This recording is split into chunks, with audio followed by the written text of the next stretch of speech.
So I'm here today in this wonderful house in South Carolina with my friend Dr. Judy Wood, and I think a lot of people will be interested in seeing this discussion.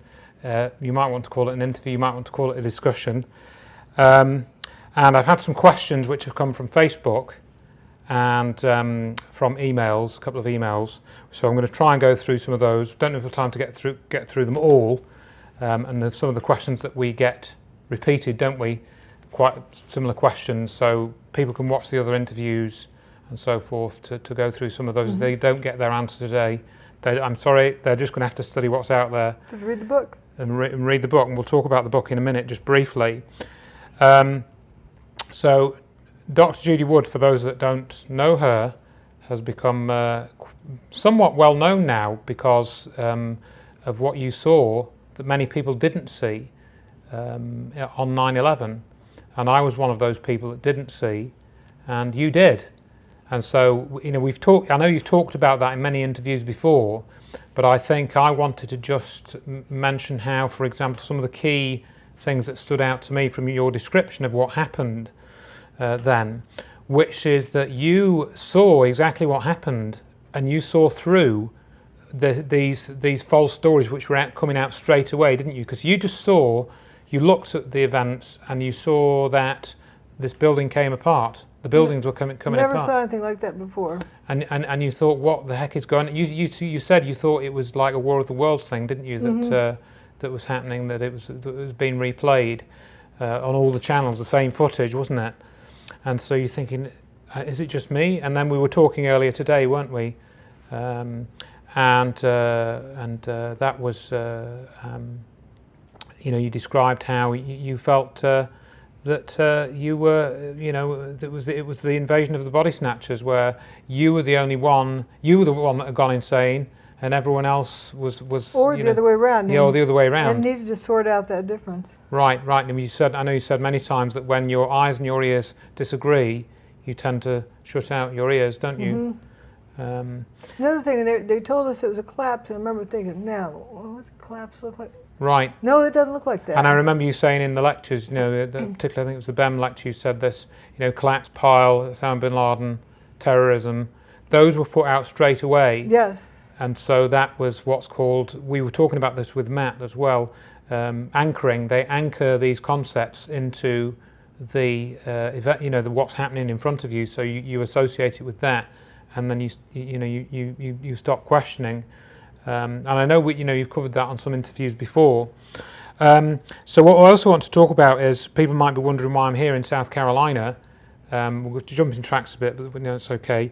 It's meant to be sort of fairly informal, and because the reason why I'm in South Carolina is my fault, really, isn't it? Because I told this story to you about what's a couple of years ago now, wasn't it? In that. In 1999, I saw total solar eclipse in Great Britain, in a place called Cornwall, which is on the southwest tip of England. And there's some peculiar things about that, because it was August the 11th, 1999, when this eclipse took place, total solar eclipse. We just saw it, but it was the time of the eclipse then was 11:11 in the morning, which is rather unusual because of what came later in my life. 11 on the 11th. On the 11th of August, yeah, 1999, which is kind of sort of like an 11 number 2. And so I was thinking one day whilst standing in the shower that I'd known that eclipses go in 18-year cycles. The moon's orbit has an 18-year cycle called the Saros. And I thought, I wonder where there must be a solar leclipse in August or July or June or something. 2017, because that's 18 years after 1999. So I thought, well, let's go and have a look then. So I got dressed, went on the internet, put in 2017 total solar eclipse, and what happened? I think you contacted me and said, well, you know, Right. go look at this, and I looked at it and went, oh my gosh, it's dead center over my house.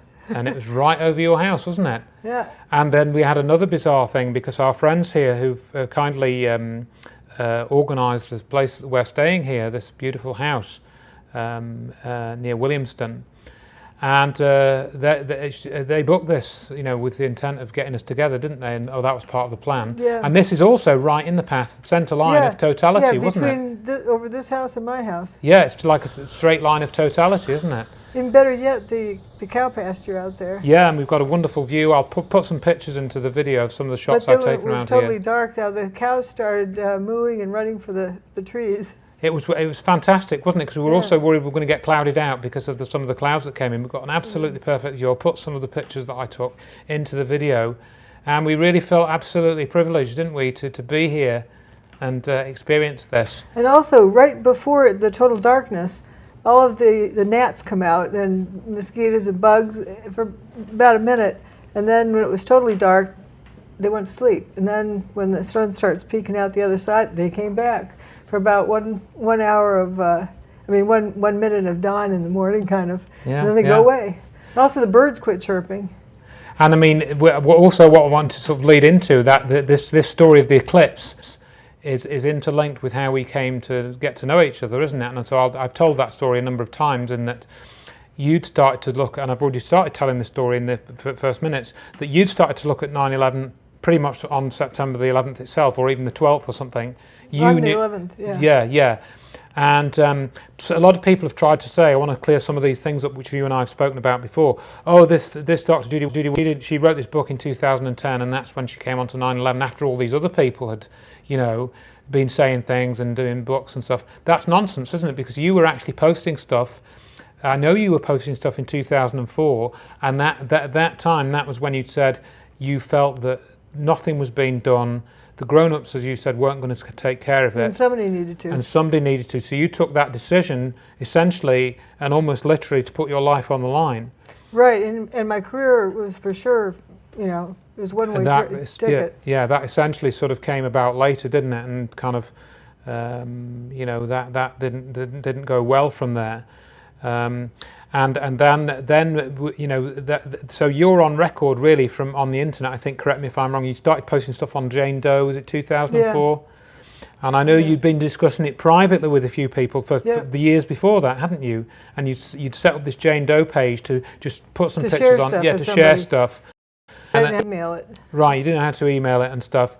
Now I don't know what the state of that site is now. Have you looked at it recently? Is it, you know, we don't know if it's still going or whether that tripod thing has closed down. But or also in 2007, early 2007, submitted the request for corrections. Yeah, we'll come on. Yeah, we'll talk about that a little bit as well. Yeah, but because so the path was you did the Jane Doe site, and then we did this 9/11 Scholars for 9/11 Truth got set up by Fetzer and Jones, didn't it? Yeah, after that. Yeah, so that was after the Jane Doe stuff. That was actually about at least. And after I had met Dave Ray Griffin. Yeah, so you told that story. He met you at a conference, didn't he? Was it a conference? Well, he was speaking, and I went there to D.C. It was the 23rd of September, 2005, and I went up to him afterwards and said, you know, we really need to get some scholars together, didn't you? Get some academics together. Academics together. Said, you know, safety in numbers. And I gave him my faculty card, and he started tucking away in his pocket. He said, "This made my whole trip worth it." Right. Wow, I felt good. He was going to email me as soon as he got back. He didn't email me. Then they set up this Scholars for 9/11 Truth bait. Right, and so I got involved in December 2005 when Jones was rounding people up. Yeah, he was rounding, but exactly, he was rounding people up, and I didn't realise this at the time. I've told this story several times on the interviews that I've done, and so that took us into 2006. They had you basically running in circles once this scholars group got going, and Fetzer had you doing the website and things. And well, first I emailed Stephen Jones because he was doing this aluminum doesn't glow business. And right. It's so silly. I mean, that's you know, anybody would know that. That's not true. It's a temperature thing, not a material thing. And like, what's wrong with this picture? This doesn't make sense. How could a professional? Is he having a senior moment? I mean, what's going on? Right. And then from my email to him, he blocked out some things, and he presented the next day at this meeting, you know, this presentation he was given. he said he didn't disclose who I was, but he essentially did, because but he said Jane Doe, yeah, and then yeah. also he said a female professor at Clemson, in mechanical engineering department at Clemson. The only female faculty member. Yeah, I mean, how many of those are there? Let's see, Right. One. Yeah, so people could easily work that out. And immediately my department chair and my dean started getting emails from trolls, nasty stuff, and it was very disruptive. Yeah. And that was the intent. Yeah, that's it. So they wanted to shut you down pretty much from when they realised you were willing to speak out. Yeah. So then you got involved in the scholars group, and then I was involved in the scholars group, and then there was somebody who was doing the website who blamed me for my student's death, and Fetzer told him to get lost. And Fetzer said, "Now I have no." And finally, I don't know how to do websites, but as a team member, you were trying to just help out with the group effort. I would try to figure out something until you got somebody. You quit looking. Exactly. Because now you have her roped in and have her run around circles. Because I mean that was a huge tragedy, and it was early 2006. It was March or April that Michael Zabur was killed. March, wasn't it? And March 18th. Yeah, I mean that was horrible, and some people seem to have forgotten about that, but it was rather traumatic, and to have it just shoveled off to the side and ignored. And then I got that call from Morgan Reynolds, who called me because he.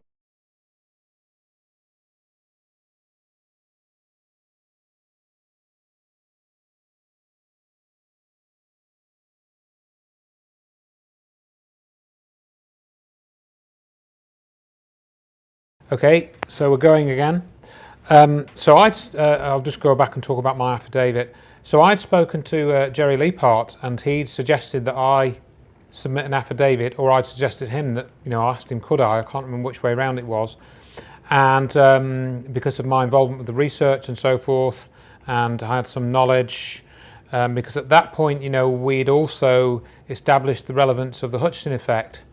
And of course, you and I had been speaking to John, over time, hadn't we? You spent some time with him, and you got to know him a little bit. You went to see his lab, didn't you? And you saw the equipment he had up in New Westminster near Vancouver. I'd spoken to him on the phone a couple of times, and I wrote out his affidavit, which is all on your website, isn't it? All the affidavits that we put in are there.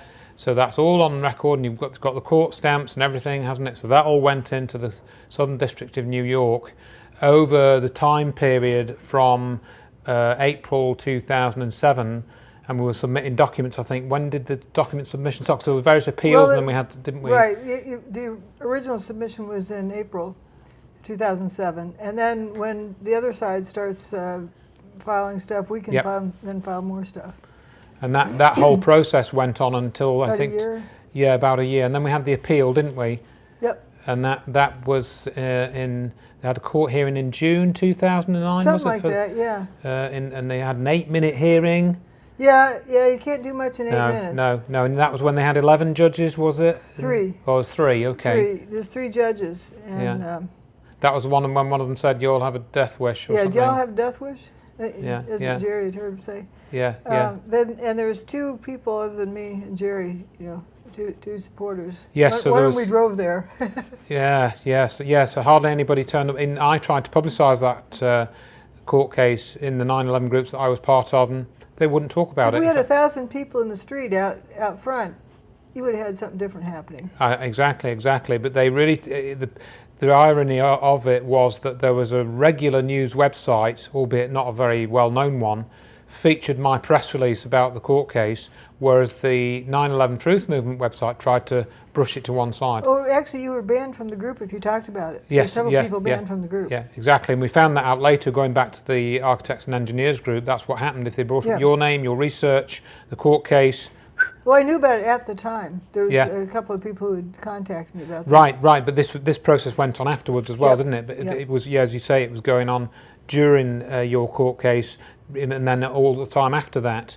And as we said earlier, they had guidelines not to admit people to the group that were familiar with your research or mentioned it. And being there was an ongoing court case, I couldn't advertise, I couldn't talk about it. No. And so I could only talk about once the case ended, which was what we then submitted to the Supreme Court. Well, first, the Court of Appeals said, the law applies to this case, but we're ignoring the law in order to dismiss the case. Exactly. We've That talked was about respectful. That. Yes, indeed. And then we went to the Supreme Court, so we can say we did it all. And the Supreme Court doesn't have to hear the case. Yes. Only if they feel like it. Yeah. Yeah. For whatever reason. Yeah. And they decided they didn't feel like it, and announced that. And this is an important thing to note. Okay. In the spring of 2010, or February 2010, it was I think it was January 22nd where they announced that they weren't going to hear the case. And early February 2010, Richard Gage, Stephen Jones, and so forth announced a worldwide press conference. And every city, somebody was supposed to rent out a hotel room, a conference center kind of room for a press conference and stand in front of the microphones in case the press had any questions. That limited me from talking about it. Yes, yeah. Because it would be shut down immediately.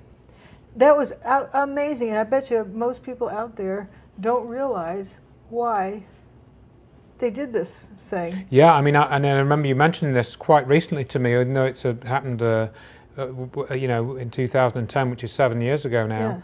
Yeah. And I didn't really appreciate that until you reminded me of that. I don't even remember that. So. And at that event, Stephen Jones, Richard Gage, David Ray Griffin, and all joined in San Francisco for their group meeting in a hotel. And Stephen Jones had opened his mouth about energy weapons, having done the earthquake in, I think, Haiti. Right. And everyone says, oh, he's behind the 8 ball. Yeah, and realizing energy weapons exist. But yeah, it was interesting how easily. And then right at that same time, remember this ABC, never before seen images? Yes, Those are all the images that had been on my website all this time. Yeah, for at least 6 years, well, about 6 years, in fact, at that point. Now let's look at what would have happened if they hadn't done that. I could have released all these images and started talking about my court case, and the shock and awe would have hit everybody. Or hit more people, certainly. Yeah, and like, oh my gosh, we haven't seen these before. But the way it was covered was never before seen. Even Fetzer played that game. Yes. And never before seen images. One of those images was on the cover of his 2007 book. I remember you saying that now. His DVD from the what's controversial and what's not conference, the Super Muddle Up conference that was done in 2007, which was at least useful for getting your evidence on record with the videos that we did with you. There's something else I'd like to mention of that. You know, Fetzer likes to say, oh, she hasn't thought about this new evidence we have about the dust samples. I presented at the 2007 Fetzer's conference. Yes. Wasn't he paying attention? Yeah, exactly. He organized a conference and then wasn't paying attention. Right. You know, and later, you know, 3 or 4 years later, he's saying that this is new information that Judy can't handle. Right. So, you know, after that, it was really when the book sort of started to be an idea, wasn't it? Yeah. Well, I wanted to get the key time. Remember, you have to be the first. Yes. So I first submitted the request for correction. That qualified me to file the key tam case.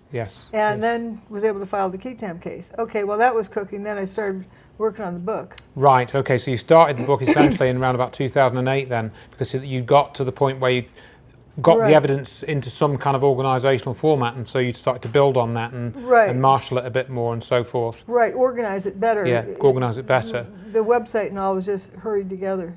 And I wonder if you want, shall we tell the story about the certain person that got involved sometimes after that? I think it's a time we should tell that story because of what's happened recently.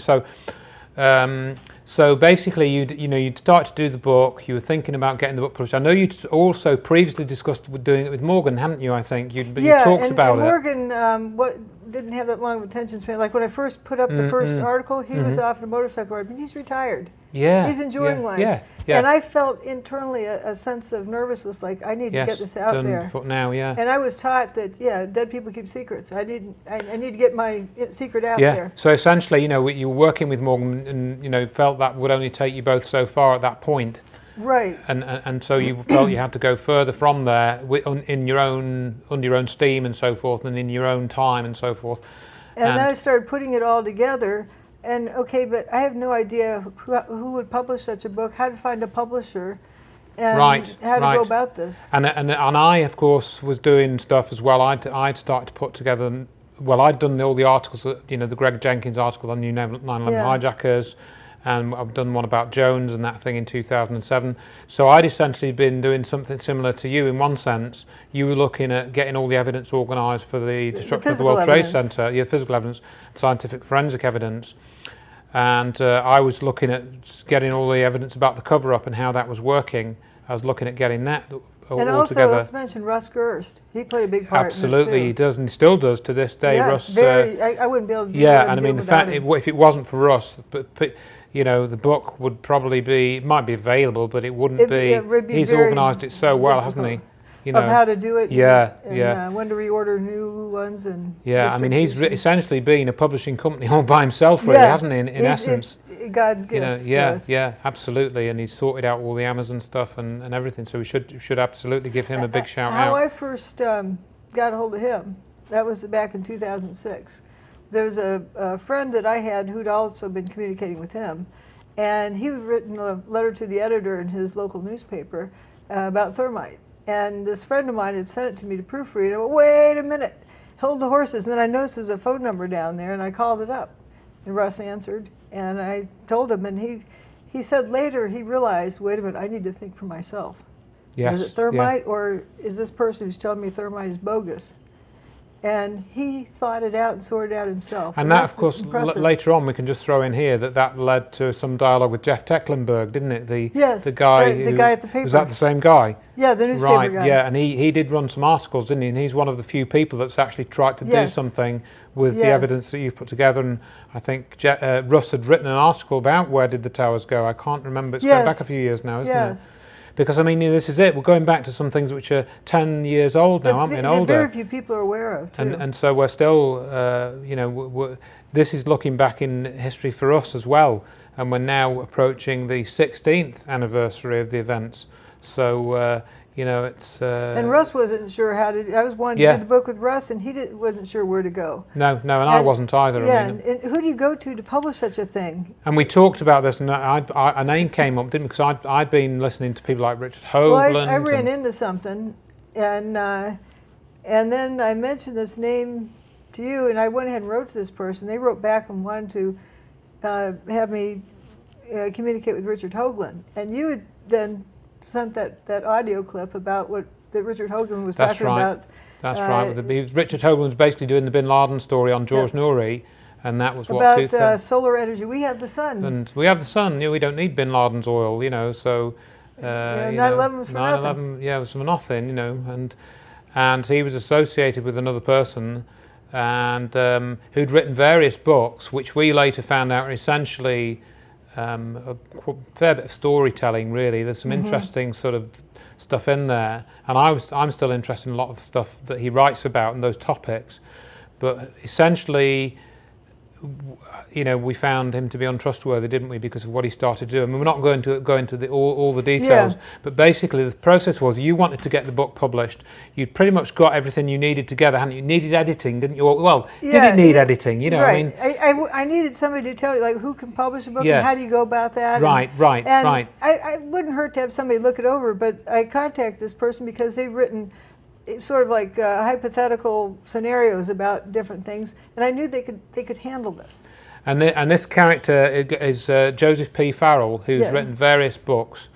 And the peculiar thing was, and we agreed that we would tell this story now. I wrote a little bit about this in the Richard Hoagland, Is Richard Hoagland on a Dark Mission? People can read that article on my website, which was written in 2011 or maybe even before. I can't remember the date of it, and I haven't got it to hand.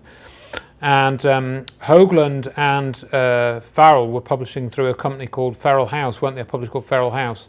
Adam Parfrey runs that. And I tell some of that story that basically, jump in if my memory is incorrect, Dr. Wood, that you'd essentially got this book, you planned this book, you pretty much knew what you wanted in it. You got the images. It was rough around the edges. Might have been too many images or whatever. And I would listen to some feedback from him or some criticism, and he wanted me to take out like the Hutchison chapter, like, huh? Right. And he wanted to take out a whole bunch of images, and, huh? And it became worse and worse and worse, didn't it? And it started off being the initial proposal. But I trusted him, and he had me eating out his hand. Going back a little step, the initial proposal, I think, was for a 330-page book or a 300-page book with colour inserts in the middle. No, we hadn't discussed that. Oh, was that not? Oh, maybe I missed. It wasn't discussed. That turned into it later. Ah, okay. So, okay. So that wasn't discussed initially, but at some point you made a sort of rough outline that it was going to be a 300 or odd page book with colour photos. Is that right? Well, it was going to be. It had to be colour photos. I said that from the start, and okay, that was going to be the case. And I think 240 pages or something was talked about, or that's what they had come back to say. No, I need to do it in one book. If you break it up, you know, if I wanted to make money, I'd break each chapter. Each chapter makes the case by itself. But then you'd have, well, she didn't talk about this, she didn't talk about that. So I wanted the whole story in one volume. And the reason why it's hardback is for structural integrity. Yeah, a paperback would fall apart. Yeah. So being a hardback book and it's good quality, so for one thing, and Parfait refused to publish that. He wanted to do it in black and white on newsprint paper. And so basically, it was going to be inadequate, totally inadequate. The format they eventually said that you had to use to get it published by them was going to be no good. And chop out this chapter and take out everything that out. So they basically were trying to water it down, dilute it, make it look trashy, cheap, and would have next to no impact. But anyone who's picked up the Where Did the Towers Go book will know that it's what an impact it has. But in Farrell's behalf, if you're into making money, you want to publish a cheap book and make money off it. And the reason, absolutely, and the reason why I was keen to get this on record was because of what he's been doing quite recently. A couple of months ago he did an interview where he's talking about his work. He comes home from work, he says he worked in a casino, and he came home, he had a friend staying with him, and the news was on. He was just about to go to bed. I'm hearing from the living room, oh my God, over and over again. And so I finally got up, put on my bathrobe, and came into the living room and said, what in the name of sense is going on? He pointed to the television screen, and I looked, and just as I looked, you know, the North Tower of the World Trade Center was on fire. And just as I looked, the second tower was struck, the South Tower was struck. And immediately I thought, you know, we're under attack. So I stayed up and watched the towers come down. And I began to notice two things. Number one, the meme was already being put out by the what I like to call the lamestream media. That, you know, was there a possibility that the fires could so weaken the structures that they'd come down? And of course, I thought that's nonsense, you know, because for one thing, you know, you were looking at black smoke coming out of them. The fires were, in other words, they were cool fires. They weren't oxygen-rich fires. So I thought immediately, well, that's nonsense. So there's something going on here. And then the towers came down, and I deliberately made myself count. You know, I used my hands to kind of physically count. And I thought, gee, that's near free fall speed. So this is not a conventional collapse. This is some sort of controlled demolition.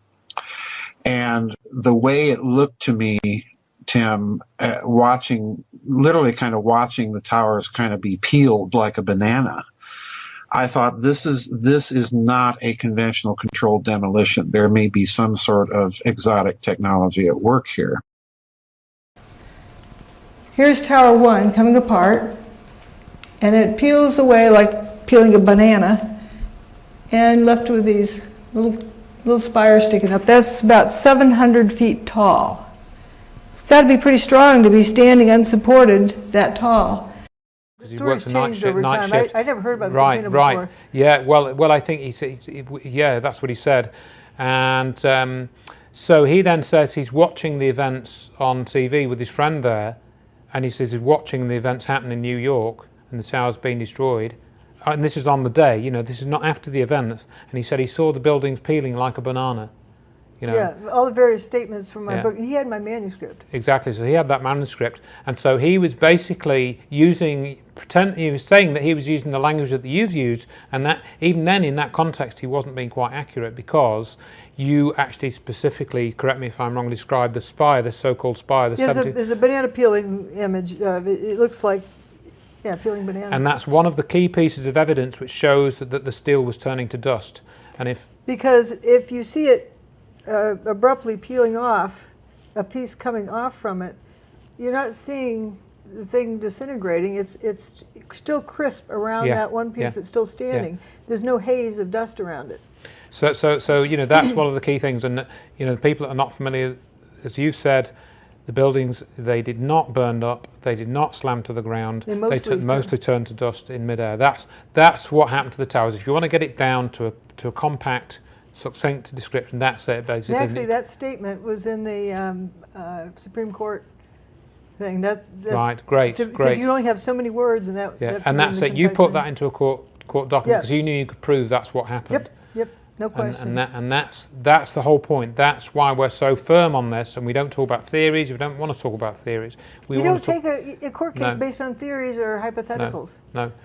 But then other people, what we've noticed as well, number of times, quite a few well-meaning people approach you. Sometimes they approach me and say, "Oh, I've got this theory that I want to add on to Judy Wood's theory," and they're perfectly free to do that if they wish. We can't stop them doing that. It's free speech everywhere and all of that. But it's often very unhelpful to do that, to add speculation to something it isn't speculative, because then people think it's all speculative. Correct. So that's why if somebody writes to me with that sort of attitude, I can give them short shrift, to use an expression. I said, look, this isn't a theory. This is the evidence. And as you said, know what you know. Know what it is that you know that you know that you know, and know that you don't know anything. The rest. Don't confuse the two. Right, and don't fill in the gap. And don't try and fill in the gaps. So you've said that many times, and it still applies. And what we were saying earlier on about Where Did the Towers Go, as the book, it's a course in critical thinking as much as being a book about 9/11. To show that discipline and sort of teach that discipline, because that is something that is so lost in our culture. People think that really confuse guesses and theories and hypotheticals with facts. And to really gain some discipline in separating those things, because once you separate those things and know what it is that you know, and not fill in that other, if you start filling in things with guesswork, you're biasing your observations. Right. Like, for example, why I talked about fumes. That's a generic term. If you say smoke, you're already assuming fire is the source. And there's many examples of that in the book. So, and it's a good, often, as you said, I think, if you read the book, when you finish reading front it, read to the back. Through. So you read it in order, front to back, straight through. Don't skip any parts. Don't skip to the middle. Don't go quote mining. Don't go quote mining. Don't go picture browsing. And study it all. And then when you've studied it all, go back to the beginning and study it again. Yep. 3 times is usually the popular number of times, because first time through you sort of get the picture. Second time through you see the details, like the various footnotes and yes, indeed, things like that quoted things from other sources. Then third time it's solidified. It's truly an amazing compendium as well, and so people should try and beg, steal, or borrow a copy and work through it, as best they can.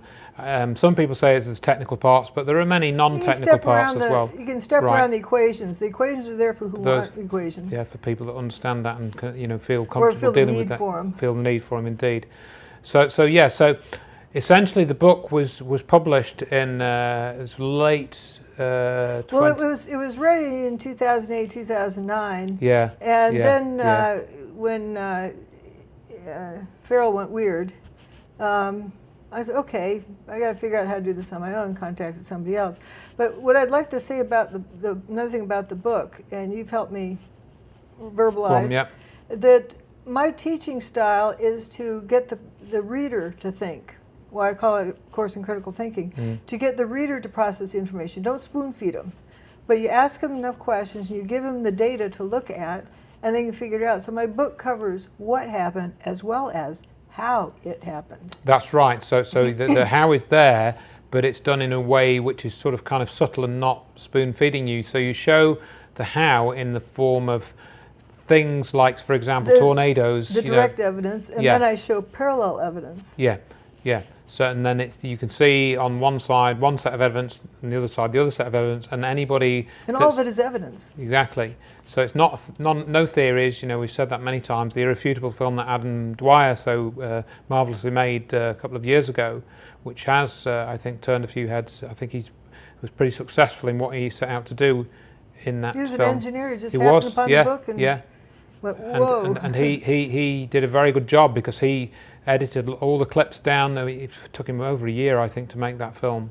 So again, and this has been the theme, that people that have come to this information and taken it forward. We don't have a group, do we? We don't run architects and engineers. We don't run a group or anything particularly.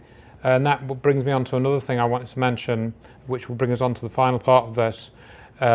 We don't really run a group. We don't take in $1 million in 18 months of funds like architects and engineers do and go on 30-day world tours. If somebody is sincere and wants us to do a talk, either you or me, and we'll pay our expenses, basically that's all we need, and the problem then is the getting people to come to those events, the advertising and the promotion, and when you book an event that's in a strange town and you've never booked an event before, it's often difficult to get people to come to those events. Especially if it doesn't have a slick website and you don't have a slick website and so forth, But as far as we're concerned, the evidence is all there on our websites. Maybe like my website, it's okay, it's not that well organised. But we've both done books. If you want all the evidence, get the book. My book is free to download. Your book can be had for $25 plus shipping, depending on where you are in the world. £25. Yeah, £25, sorry, and it's like $40, isn't it? Including shipping, I think, isn't it? Sometimes shipping's in addition to that. Yeah, sometimes, but anyway. That is at cost. Yeah, it's basically cost price, isn't it? Yeah, and if you look at it, can you go to a copy center and get 500 pages of glossy color prints? Hardback. Yeah, absolutely, absolutely. It's 540 pages. 540 pages. So, so the book. Those books are there. People can read them. We've done videos. It's all on the web. And none of it has ever been refuted. No. And we, again, if there are mistakes, we want to hear about them. I certainly do, and people I've made mistakes, and those have been corrected as best I can. But going on from there, then going back to, for example, we talked about having a group. Well, you don't use Facebook, but there is a There are actually 3 or 4 Facebook groups. The one that I administer has over 5,000 members, but to me that's almost a meaningless figure because there are only probably about 10 or 15 people that are active posters, and I could go down the list and name those, we just that group is specifically focused around where did the towers go and the research you put together and the significance of that. We don't talk about the latest 9/11 document release, about these 28 pages of documents that, we're not interested in that. We're interested in the importance of the evidence which shows you that free energy technology exists. I'd like to put it in other terms is what happened. My book's about evidence of what happened. Yes. And the evidence of what happened is evidence that a technology exists that can do what was done. But that technology doesn't have to do what was done. It can do good things. And that's, provide free energy. That's essentially our main motivation, isn't it? To show people that out of this horrible set of events, horrible on so many levels, that there is a light at a light that can come out of that, hopefully, to change Silver the world. lighting of the gray cloud. And obviously you've written about Nikola Tesla in your book, and other people such as John Hutchison. And Tesla is afraid to bring this out for fear it would be used for evil instead of good. Well, we don't have that fear anymore. We don't have that fear anymore. Done that. Because they've already done it. And so really then, that's the goal, isn't it, to reveal that. And that, of course, if people watch the Irrefutable film, that's what the theme that Adam so masterfully exposed in that film. Some people don't like the loud music, but that's okay, turn the music down. Yeah, that's just how it was made. And Adam did it himself, and what I wanted to say earlier on is that that's been the theme, that people are looking at your book or your website, your interviews or whatever, and the people that do it well say, yeah, I've got to do something with this. And then they'll say, look, I've done this, what do you think? And they'll make something and then give us the opportunity to give them criticism on it. And the honest people will say, oh, you don't like that? Oh, sorry, I'll change it, let me fix it for you. and the ones that are not honest won't change it, or will just say, "Oh, you're just being awkward." You know, you don't really care about what people they put do space for you. beams in it. Yeah, or they'll put some spin on it, their own spin. Yeah. And then and claim it's mine. any advice that we want to give them to fix it or make it more true to what the actual evidence shows you, they reject that. So I've found there are two types of people that come forwards in this. So that's a theme that's come out. But also, that the evidence of what happened, the evidence of how it happened, is in the book. And many like to say, "Oh, she didn't think of this gizmo or that gizmo or this gizmo," because they want to, play spin the dial and name that weapon, and that takes people away from what happened. The evidence is irrefutable. You can't argue with the evidence.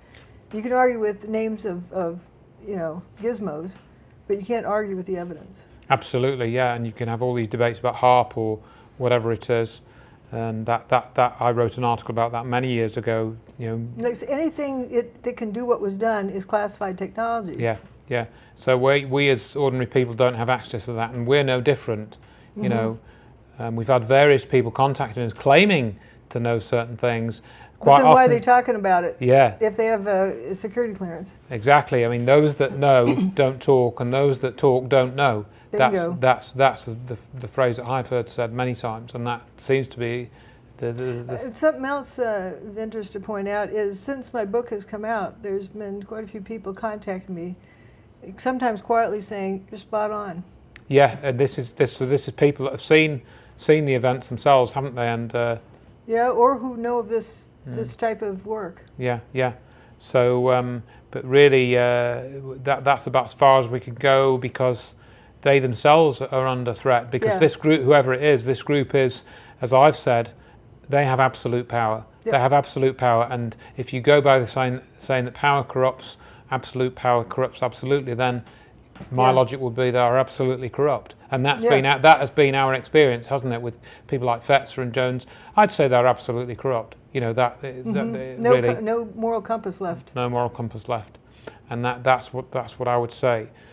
Going back to the Facebook group, I did say that I was going to come and visit you, and we were going to have this conversation, and so I did have a few questions, some of which I was able to go through with you. I'll see how this edits through. And I've got a question here from Matteo, two questions actually. And he's written, were the powder samples analysed, and if so, what emerged? That's the first question. I think that's easy to answer. We don't go into long explanations, because you do talk about the powder samples in your book, don't you? Or the dust samples. Yeah. Yep, they're in the book. So again, if you want to know about the dust samples, that's in the book. And whether there are bias samples or not bias samples, and you cover all of that, don't you? Yeah. So that's in the book. Many people repeatedly asked what the proof of powder steel. What is the answer? Well, we know that what the answer to that is. Many answers to it. They're all in the book, but it's the videos show the actual steel turning to dust with the. It doesn't go thud in the ground. It's not left in the ground below. Not left on the ground. It's effervescing on the way down. The seismic evidence shows all of the building dust turned to dust. Just about all of it. So that means that the steel must have turned to dust as well, because the steel was part of the building. Yeah, you have 100,000 tons of steel, and you have like a jackhammer hitting, on the ground. So that's all in the videos as well as the book. Perhaps in some ways clear it in the videos, because you can actually see it happening, but you need the evidence in the book. Like that Barbara Crowley video. Yes. With Building 7 dropping behind her when she's being interviewed, and the crowd's going, "Oh!" And she, what happened? She has no idea that a building just dropped behind her. That's right. And then another question from Torley. Could the system of directed energy used on 9/11 be as simple as a scrapyard electromagnet? A switch is thrown, and this cancels the electronic attractions between atoms. It's not quite that simple. But what I mean by directed energy is instructed energy. Energy is directed or instructed to do something differently than it normally does. And the examples of, parallel evidence of how that is done is in John Hutchison's work. It's in tornadoes. It's in a variety of hurricanes. There's a variety of examples we see even in nature. So it's not something that has never happened before. Right. And again, it isn't a simple process. If it was, you know, we would be able to reproduce it real easily. Yeah, really easily. But you know, again, look at cold fusion research. We have had some developments with this chap we were speaking to the other day, which will hopefully become clear in the fullness of time. That, in other words, I think there's some developments just as we're near the time of recording this that are making the cold fusion link even stronger than it already was. I think. Or just coming up with just validating the evidence. Validating the evidence, exactly. And just doing more parallel experiments, providing more parallel evidence. Exactly. And next question is, so that was from Torley. This one is from... I'd like to also add about the dust samples. It's even in my book, as well as what I presented in 2007 at Philosopher Fetzer's conference. Absolutely. And this one's from Jesse Delardio. How has investigating 9/11 changed Dr. Wood's worldview paradigm?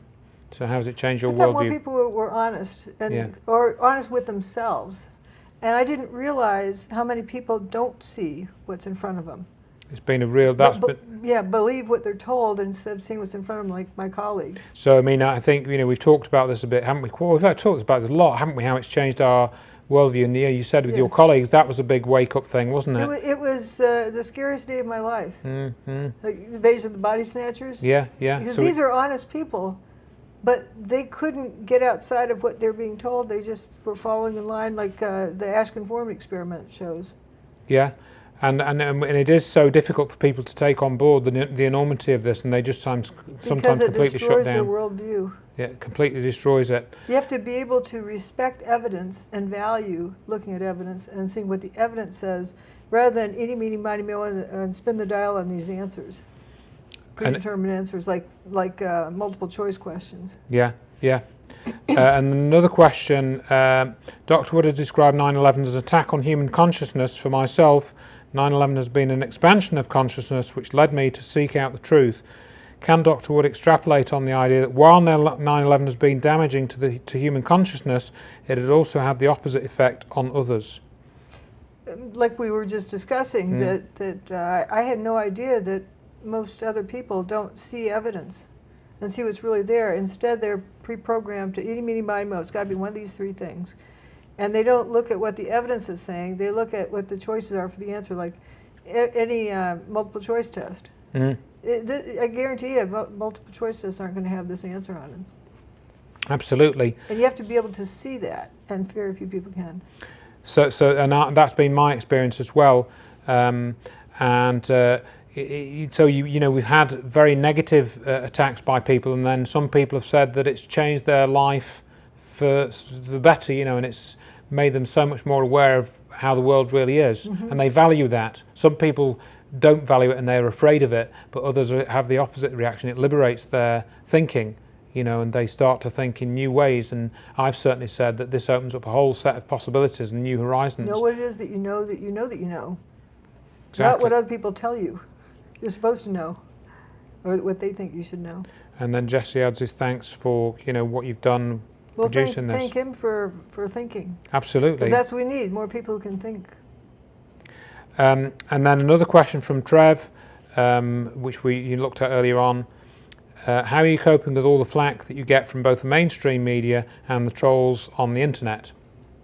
The truth is the truth. We just get on with it, don't we? You know, it doesn't matter what people think. No. That's a reflection on them, not on me. And you know, privately we have conversations how we get fed up of all the same things being said over and over again, and which we've done to death in, you know, articles I've written, things that you've said on the radio. Like, how can people be so weird to follow into the same rut? But as you just said a minute ago, none of that changes what happened. We know what happened, and other people can know what happened if they want to. Most of the building turned to dust. Yep. People insulting me doesn't change that. No. You know, we'll have days where we feel fed up and, you know, we just don't want to do anything, but the next day you think, well, you know, I'm over that now. You're all right. You just got to vent it and then you move on. Exactly, vent it and move on, and you keep going. But it does become really surprising how the leaders of the PSYOPs, or some of the leaders of the PSYOPs, have such easy control over people, can easily divert them. Absolutely. That I wouldn't have guessed. Yeah. Next question comes from Jonathan. There's a whole bit of a list here. Is there any evidence of advanced technology at other 9/11 sites? So we mentioned this earlier. More generally, how much have you looked at into the incidents at Pentagon, Shanksville, and any information about these elements of the attack which are not being talked about by the mainstream 9/11 truth movement? In other words, they're not talking about what happened to the World Trade Center, not really. So are there things that you're aware of about the Pentagon, for example, that you've seen, not talked about elsewhere? Well, the Pentagon in Shanksville, there is the same evidence if you look, but there's not nearly as much evidence, and there's very minute, tiny, detailed evidence galore at the World Trade Center. And you don't need to study 50 different things if you study one thing in depth. And if you know what happened at the World Trade Center, you're done. That's it. That's what I say to people. You've got so much video evidence, so much witness testimony. Yeah. You don't need to water it down and divert people away from it. And the only thing I'd add to that is that I think it is in your book too. You've got one or two pictures of the toasted cars at the Pentagon, right? Am I right? So people can go and look at those, and that's on your website too. But once you study what happened at the World Trade Center, then you look at the Pentagon site and you go, oh my gosh, it is the same thing. Okay. And he asks about, is there any new information since publishing the book about the destruction of the towers that has come to light since you've written your book, in terms of advanced technology being used? Do we have any new information about that? Well, I suppose I'd answer that, not that it was addressed to me, but we've talked about the link to cold fusion. I think there's a few bits and pieces that have come to light that's strengthened that. Well, it's just strengthened it, but I have that connection in there, like Mizuno's information and I've forgotten his name from Texas A&M. John Bockris. Bockris. Yeah, he's sadly no longer with us. Yeah, sadly, but he has read my book. Absolutely, yes. That was a beautiful treasure. And what are your plans for the future? I get that asked that a lot. What sort of things? I could get asked a lot. What are you working on now? Are you working on anything? I know the answer to that, of course. Yeah, my book is about independent thinking and about critical thinking. And if somebody really goes through it carefully and can think on their own and don't need spoon feeding, I guess I wonder when somebody asks me that, if they're looking for, okay, I'm a blank slate, write the story on my mind because I can't think anymore. And I'm sorry, I don't mean to sound so harsh. I know. This is the problem. I mean, just sort of exaggerating it a bit, but a lot of people look for, like, well, what does the news say? What does this say? What does that say?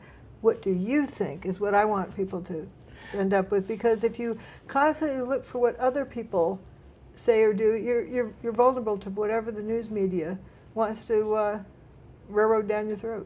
Absolutely, and or anybody else, or an alternative. I think one of the things that comes up is you've done this book, and then people attempt to say, when's the next book coming out? And really, this book isn't like that. It's not meant to be part of a series, particularly, is it? Right. I know that you had mentioned you were thinking of doing another book, but there's just more data of the same, but this covers it. Yeah. So and more of the other would water down this, would distract away from it. So there's reasons maybe for looking at perhaps doing another book, but that's not. This book wasn't done like any other book, was it? Like a halfway job. It wasn't a halfway job. No. And it was meant to be something which would change everyone's thinking once they'd seen it and change their. So how do you do that with another book? How's that going to? Once you know that this technology exists, how is another book going to change that? Perfect question. That's it, right on target. So that then again, you don't need a second book really. It's not new information. It's just more information that I have. Yeah. Stuff that I took out of this book that was. It was like, just too much of the same thing. Like, that was hard for the toasted cars. I had a toasted car for every event, every occasion. And thinning down to just certain ones, that was tough to choose. That was the toughest job of all. Yeah. Now I've got tons more of that, tons more of, the other portions, but this tells the story. Absolutely. And I think to sort of try and close really, we are ordinary people, really. We have our own lives. We have things that we like to do in our own time. we're volunteers in this, really. We know we're not elected. We're not given money to write books or do investigations. It's not something we become millionaires over. Yeah, you know, and I mean, I like to go out for walks. I post stuff on Facebook. You know, I mean, I know you've become a big chicken fan here, haven't you, over the last couple of years? In my garden. In your garden, you do your garden, and you do some volunteer work, don't you, and stuff. So people will know you for that as well in your local area. So we've got. There was a volunteer. I mean, in my volunteer thing, there was somebody I ran into that I forget how we got started talking, and he said, "I need to read your book." Yeah. And I'm looking forward to talking with this person after they finish. You know, we've essentially done what I think that you probably maybe feel the same as I do. We've done what we can do with this, really. With the things as things are currently, we don't feel we can do. I don't feel I can do much more than I've done. I don't know about you. You can't improve on it. No. And as we were saying, nobody has refuted. It's been out like 10 years, this information. And my architects and engineers are still saying, oh, we need a new investigation. And as we've said, who's going to do it? Oh, well, what's a new investigation? Yeah, this wasn't. That's the new investigation. It's the most comprehensive But even if you want to take what's in Where Did the Towers Go, let's just say in a hypothetical situation, and put it into a government document of some kind, say they just wanted to literally, you know, tear the book out and stick it into a government, you know, they wouldn't folder. want to do that. No, that's exposing too much. Yeah, of course. And so it's not going to happen, is it? It's going to be swept under the carpet. But if somebody wants a new investigation, read the book. Read the book. Pay the $40, and away you go. You don't need to Or you can get it from the library. Yeah, or get it from a library. Loan. Yeah. It's a good way to do it. So I think we didn't want to make this too long, did we? And I don't know if there's anything you want to add. We've covered a lot of different things, but the important thing is once you go through the book, then you realize your eyes should be open and you start seeing the whole world differently. And you can look at a whole range of different topics with different analytical skills, which you've then gained. And you quit watching TVs, another thing. Yes, you do. What was it that Richard Hall says? Throw your TV out of the window. Yeah. Throw your TV out of the window. Yeah. That's a good thing, because everything about it is just, if I'm at somebody's house and happen to see it, it's so strange. Yeah. So I think we'll probably just close by thanking our hosts here, who've been absolutely wonderful. Well, thanking Andrew for coming here for this event. Oh yeah, I mean, it was my great pleasure, of course, to see the eclipse and spend some time. So I hope this is recorded properly. It'd be a shame if it hasn't. Yeah. And we shall just say thank you to all the people that support us in what we do, by giving out leaflets, DVDs, telling friends, sharing the information, and thinking honestly and thinking for themselves. That's all we want them to do. They don't need to thank us. It's nice when they do, but we're getting on with our lives. We suggest you get on with yours. Oh, how to change the world. That's an important thing to think about. Like, what do we do to change the world? What we need is more honest thinking. Yes. If all of us are honest, always be truthful in everything you do, that will change the world.